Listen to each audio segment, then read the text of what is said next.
네, 안녕하세요. 토니볼. 네, 5월 1일, 근로자의 날 휴일입니다. 네, 근로자의 날 휴일날 벌어지는, 국내 크불 챔프전 4차전과 또 이제 내일 아침에 벌어지는, 느바 플레이오프 2라운드 경기, 두 경기. 이렇게 오늘은 요 컨텐츠에서 농구 경기 3경기를 한번 이렇게 싹 다뤄보도록 하겠습니다. 어, 이제 벌써 4차전이고 챔프전 4차전을 잡는 팀으로 이렇게 잡는 팀이 이렇게 많이 우세해진다. 뭐 이런 통계들도 있더라고요. 그래서 서울 SK 잠실학생 체육관에서 벌어지는 서울 SK 홈에서 벌어지는 이 경기 먼저 살펴보고요. 그리고 이렇게 보스턴 대 필라델피아 그리고 덴버 대 피닉스 2차전 네, 이렇게 한번 알아보도록 하겠습니다. 자, 그러면 첫 번째 경기 서울 SK 대 안양 KGC의 4차전 살펴보도록 하겠습니다. 네, 서울 SK의 홈 경기는 네, 5경기 중에 4경기나 잡아냈고요. 지난번에 3차전 빼고는요. 서울 SK는 홈에서 상당히 다 고득점 기조를 많이 갑니다. 자, 그리고 안양 KGC의 원정 경기는 지금 3연승 중입니다. 원정이 나쁘지가 않네요. 근데 어, 2차전. 그러게요. 2차전은 홈이었죠? 네.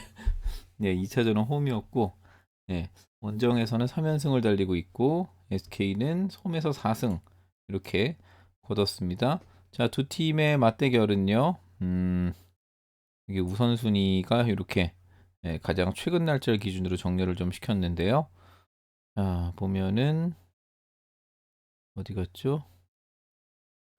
음, KGC, SK, SK. 네. 최근에 맞대결 5경기는요.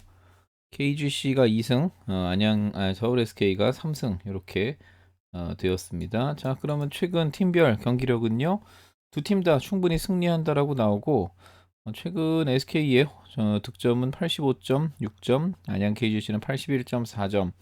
음, 리바운드는 확실히 안양 KGC가 좋습니다. 뭐 스펠맨이랑 오세근이 있다 보니까 트윈타워가 있다 보니까 저 원희만 버티고 있는 SK보다는 조금 더 좋은 것 같고요. 확실히 속공은 또 SK가 좋습니다. 그리고 턴오버가 안양은 좀 턴오버를 좀 줄여야겠네요. 그리고 이제 챔프전답게 챔피언들답게 자유투는 80% 이상. 좀 속이 좀 편하네요. 이런 걸 보면은 자유투를 못 넣는 거는 전 계속 개인적으로 좀 용납이 안 되는 걸 형님들도 잘 알고 계시는 다시피 자유투를 못 넣으면은 안 된다고 생각을 합니다. 자, 최근 맞대결은요. 최근 맞대결 두 팀 다 충분히 승리할 수 있다라고 나오고 맞대결은 0.4점 정도 차이가 이렇게 나네요. 득실 마진이. 맞대결을 보더라도 스탯들이 다 비슷비슷합니다. 비슷비슷 자유투율 75%. 네. 이렇게 요거는 또 보니까 네, 모든 팀들이 다 승리 사이드가 나와서 요거 서울 SK 제가 지금 이걸 만들고 있는 시간이 배당이나 조건값이 안 나오는 시간대입니다. 나오면은 제가 요거는 대시보드에다가 바로 다 정리를 좀 해놓을 예정이고요. 서울 SK가 정배를 받을 거라고 생각을 합니다. 자, 그래서 저는 이 경기 일반승은 안 가고 핸디캡만 안양 SK 플러스 핸디로 가고 이 기준점이 정말 애매합니다. 160.3점이 나왔는데 한 161.5점 뭐 이렇게 나오지 않을까요? 뭐 이렇게 이런 생각입니다. 자, 그래서 네, 국내 경기 요 경기는요. 안양 KGC 플러스 핸디에 뭐 아직 기준점은 안 나왔지만 뭐 언더사이드 뭐 이렇게 한번 보도록 하겠습니다. 자, 그리고 이제 자, 플레이오프 2라운드로 느바 플레이오프 2라운드로 이렇게 들어가는데요. 자, 보스턴 대 필라델피아 식서스, 세븐티식서스가 맞대결 첫 번째 경기를 펼칩니다. 근데 자, 엔비드가 1차전에서는 못 나올 가능성이 좀 높다라고 합니다. 뭐 이제 장리버스가 엔비드 likely doubtful for game 1 versus Celtics. 이제 제가 지금 사실은 맥주 한 잔 먹고서 이렇게 녹음을 하는데 혀가 이렇게 그냥 줄줄줄줄 굴러가는 것 같습니다. 네. 자, 엔비드 못 나올 가능성이 있다라고 보고 엔비드를 무리를 시키지는 않지 않나 뭐 이런 생각이 들어요. 근데 또 이제 식서스에는 맥시나 제임스 하든이 또 터지면 또 어떻게 될지 모릅니다. 자, 그리고 이거 저 이거 1차전을 3쿼터까지는 되게 재밌게 보다가 4쿼터에는 거의 3, 4쿼터에는 거의 자말 모레이가 그냥 원맨 쇼를 펼쳤죠. 저는 이게 좀 정말 피닉스가 강팀이라고 생각을 하는데 덴버를 다시 봤습니다. 덴버가 제가 2년 전에 에런 고든이 덴버로 합류를 했을 때 이제 덴버는 이제 후리자 3단 변신 모드인 것 같다라는 생각을 했는데 오늘 이 경기를 보니까 그냥 후리자 4단 변신까지 간 것 같습니다. 자말 모레이가 다시 버블 모레이 시절로 이렇게 돌아온 것 같고요. 예, 그리고 또 한 명, 또 버블로 빙의한 또 한 명의 그 슈퍼스타 지미 조던 버틀러가 있죠. 네. 자, 아무튼 덴버가 이게 엄청나게 강한 팀이다라는 걸 다시 한번 좀 느끼게 됐습니다. 음, 이게 너무 이렇게 주전 4명으로만 피닉스가 갈아먹기를 하다가 좀 이렇게 좀 밀리기 시작을 했나? 뭐 이런 생각이 듭니다. 음, 자, 아무튼 이 두 경기를 뭐 이렇게 살펴볼 예정이고요. 자, 그러면은 첫 번째 경기인 보스턴 셀틱스 5월 2일 화요일 날 아침에 벌어지는 셀틱스 대 필라델피아의 첫 번째 경기를 확인하러 자, TD 가든으로 가보도록 하겠습니다. 자, 네. 보스턴 최근에 홈에서 한 경기 빼고는요, 홈에서 다 이겼습니다. 4경기를 잡아냈습니다. 애틀란타와의 3경기를 잡아냈고, 토론토와의 뭐 마지막 경기, 뭐 홈에서 잘 잡아냈습니다.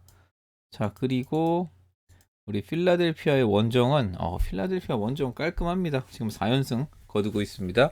필라델피아는 참고로 브루클린을 그냥 수입으로, 네, 그냥 4대 0으로 깔끔하게 제압하고 올라왔잖아요. 근데 이제 엔비드가 좀 부상을 당한 게 좀 깔끔하지 않는 것 같은데, 네, 이렇게 되면은, 엔비드 뛰고서 필라델피아가 보스턴을 상대한다.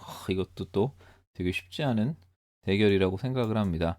자, 요번에 두 팀의 맞대결은 어떻게 됐냐면은요. 필라델피아, 보스턴, 필라델피아. 맞대결은 필라델피아가 3승 2패로 한 끗 차이로 더 앞서 있습니다.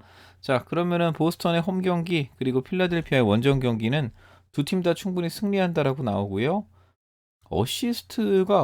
보스턴이 어시스트가 훨씬 좋네요. 그리고 속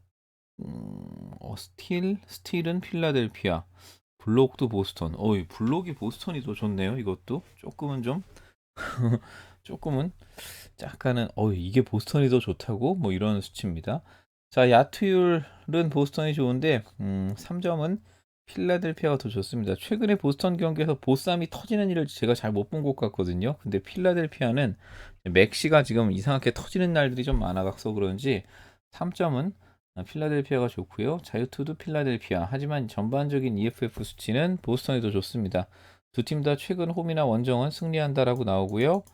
자, 최근 맞대결 3승 2패로 필라델피아가 앞서는데 스탯을 보면은 보스턴 사이드가 나옵니다. 보스턴이 그것도 13점 정도 득실 마진이 높고요. 리바운드나 뭐 어시스트 이런 부분들이 보스턴이 확실히 높습니다. 자, 야투율 3점 이런 부분들도 보스턴이 좋고 EFF도 보스턴이 확실히 좋습니다. 보스턴이 이 부분을 잘 요리하지 않을까 뭐 이런 생각이고요. 자, 최근 5경기 보스턴은 3승 거뒀습니다. 그리고 필라델피아 최근 5경기는 5경기 다 잡아냈습니다. 필라는 공교롭게도 브루클린으로 시작해서 브루클린으로 끝났네요. 시즌 마지막 경기도 브루클린 바클레이 센터에서 벌어졌었던 경기였고 나머지 4경기도 브루클린과의 1차전이었습니다. 자, 그러면은 홈과 원정이 구분되지 않은 5경기에서는요. 두 팀 다 충분히 승리할 수 있다라고 나오고 여기서도 보스턴이 스탯들이 더 좋습니다. 자, 그러면은 제가 이 노란색 표 칠한 거는 아직은 이 조건값이 나오지 않은 경기들이라서 이렇게 칠한 거고요. 제가 뭐 해외 배당을 좀 참고해서 이렇게 적어봤습니다. 제가 요거는 이제 프로토 배당이 나오면은 다 바꿔놓도록 하겠습니다. 자, 보스턴은 TBS 값이 11.5점, 필라델피아는 4.5점, TBS 마진은 거의 7점 차이가 나는데 핸디를 9.5를 줬습니다. 해외에서는. 근데 이거는 뭐 거의 엔비드가 빠진다라는 그런 배당인 것 같고요. 기준점은 213.5점, 근데 양팀의 득실 합계는 221.8점입니다. 자, 그래서 토니볼 선별은 이 경기는 네, 보스턴 네, 일반승 이렇게 한번 보도록 하겠습니다. 이 경기는 뭐 언어바로 공략하는 것도 재밌지 않나 뭐 이런 생각입니다. 자, 두 번째 경기는 덴버 대 피닉스의 경기 살펴보도록 하겠습니다. 자, 저는 피닉스가 이렇게 당할 줄은 꿈에도 몰랐습니다. 거의 4쿼터에 그냥 그 저기 세컨 유닛 넣으면서 100기를 들어버렸잖아요. 자, 근데 잘 안 보여요. 솔직히 얘기하면은 에런 고든이 또 워낙에 좋은 수비수잖아요. 그런데 케빈 듀란트들 뭐 잘 막는 것도 막는 건데 에런 고든도 득점을 엄청나게 잘했어요. 그리고 거의 막 날라다니는 것 같은 그런 느낌입니다. 약간 저기 블레이크 그리핀 전성기를 보는 것 같은 그런 느낌이었습니다. 자, 덴버의 최근 5경기는 네, 홈에서 깔끔하게 5경기를 다 이겨냈고요. 그리고 피닉스 원정은요 3승 거뒀습니다. 클리퍼스 원정에서 2승을 거두고 OKC한테 거두고. 근데 사실 피닉스는 이번에 우승 못하면은 점점 멀어집니다. 이 멤버로도 우승을 못하는데 그러면 좀 우승하기 쉽지 않고, 그리고 케빈 듀란트를 데리고 오면서 이 윙들을 너무 많이 내줬어요. 그러다 보니까 뎁스가 엄청 약해졌죠. 사실은 저는 뭐 저의 팀 클리퍼스가 뭐 조지나 저기 뭐 만약이라는 건 없지만 폴 조지나 카와이 레너드 둘 중에 한 명만 있었어도 저는 클리퍼스가 올라왔을 수 있다고 생각을 합니다. 왜냐면 거의 뎁스 최강자가 거의 클리퍼스잖아요. 자, 그러면 이제 맞대결 살펴보면은요. 맞대결은 덴버 피닉스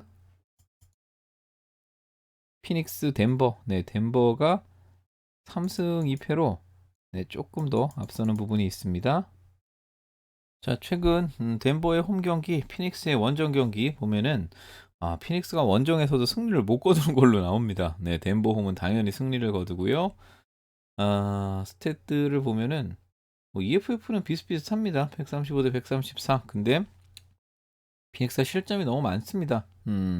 사실 피닉스에서 수비를 이 4명 중에 에이튼이랑 CP3 수비가 너무 좀 안 되다 보니까 그런지 네, 이 부분들이 조금은 좀 발목을 잡는 게 아닌가 싶고요. 맞대결은 3승 2패로 네, 덴버가 앞서는데 득실 마진을 보면은 거의 플러스 8점, 덴버가 8점 정도 득실 마진이 좋습니다. 그리고 EFF 136 대 124고요. 3점은 또 피닉스가 좋은데 이상하네. 이상합니다. 네, 피닉스가 언제 이렇게 3점을 잘 넣었죠? 덴버와 하면서. 네. 아무튼 그런데 뭐 요것도 덴버 승리 사이드 이렇게 좋습니다. 자, 그럼 이제 최근 5경기 보면은요. 덴버는 4승 거뒀고요. 자, 피닉스도 4승을 거뒀습니다. 네, 뭐 클리퍼스한테 1차전 빼고는 뭐 내리 4경기를 다 따내면서 승리를 가져왔고, 두 팀의 최근 5경기는 덴버나 피닉스나 둘 다 승리한다라고 나옵니다. 그리고 전반적인 스탯 야투율은 피닉스가 더 좋고 3점은 둘 다 40%, 자유투 도 비슷하고 EFF는 136 대 143. 이렇게 약간 최근 경기들은 피닉스 쪽의 스탯이 조금 더 좋아 보입니다. 자, 그러면 마지막으로 이 경기 딱 열어보면은요. 네, 이 경기는 덴버가 11점, 피닉스가 5점, 득실 마진, TBS 값은 6점이 나는데, 이게 아마 저기 해외에선 4.5 마인을 줬습니다. 그리고 226.5점. 그래서 저는 이 경기는 덴버 승리 사이드로 보도록 하겠습니다. 자, 토니볼, 네, 오늘 순서는 여기서 마치도록 하겠습니다. 경기에 참여하시게 되면은 소액으로 소소하게 재미로만 하시는 것 당부드리고요. 토니볼 데이터 분석이 도움이 되셨다면 구독과 좋아요, 알림 설정 부탁드리겠습니다. 감사합니다.